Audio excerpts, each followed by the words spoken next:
Hi all welcome to Blasters arena. ഈ സീസണിൽ പ്രത്യേകിച്ചൊന്നും തന്നെ ചെയ്യാൻ കേരള ബ്ലാസ്റ്റേഴ്സിന് കഴിഞ്ഞിട്ടില്ല. അതുകൊണ്ട് തന്നെ ആരാധകരുടെ പ്രതിഷേധം അതിപ്പോഴും തുടരുകയാണ്.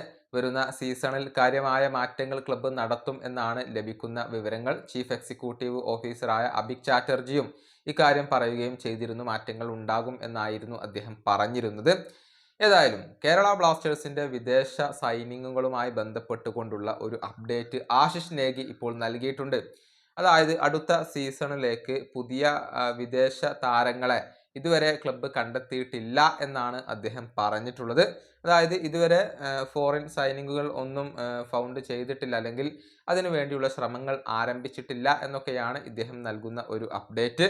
നമുക്കറിയാം, പ്രധാനപ്പെട്ട 4 താരങ്ങളും ക്ലബിനകത്ത് തുടരും എന്ന ഒരു റിപ്പോർട്ട് നേരത്തെ പുറത്തേക്ക് വന്നിരുന്നു. അഡ്രിയാൻ ലൂണ തുടർന്നേക്കും, നോവാ സദോയ്, ഡുഷാൻ ലഗാത്തോർ, അതുപോലെ തന്നെ ജീസസ് ജിമിനസ്, ഈ 4 വിദേശ താരങ്ങളും ക്ലബിനകത്ത് തുടരാൻ തന്നെയാണ് സാധ്യത.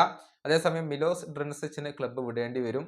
കോമെ പെപ്രയുടെ കാര്യത്തിൽ ഒരു ഫൈനൽ ഡിസിഷൻ ക്ലബ്ബ് എടുത്തിട്ടില്ല. ഇങ്ങനെയാണ് വിദേശ താരങ്ങളുടെ ഒരു സ്ഥിതി വരുന്നത്. ഏതായാലും ഡ്രിൻസിച്ച് പോവുകയാണെങ്കിൽ പകരം ഒരു വിദേശ സെന്റർ ബാക്കിനെ കേരള ബ്ലാസ്റ്റേഴ്സിന് ആവശ്യമായി വരും എന്നുള്ളതാണ്. ഏതായാലും ഇതുവരെ ഒരു വിദേശ താരത്തെ ക്ലബ്ബ് അടുത്ത സീസണിലേക്ക് കണ്ടെത്തിയിട്ടില്ല എന്നാണ് ഇദ്ദേഹം പറഞ്ഞു വെക്കുന്നത്. ഈ സീസണിന് ശേഷം മാത്രമായിരിക്കും ക്ലബ്ബ് അതിനു വേണ്ടിയുള്ള ശ്രമങ്ങൾ നടത്തുക. ഈ വീഡിയോ അവസാനിപ്പിക്കുന്നു. അടുത്ത വീഡിയോയുമായി വീണ്ടും കാണാം.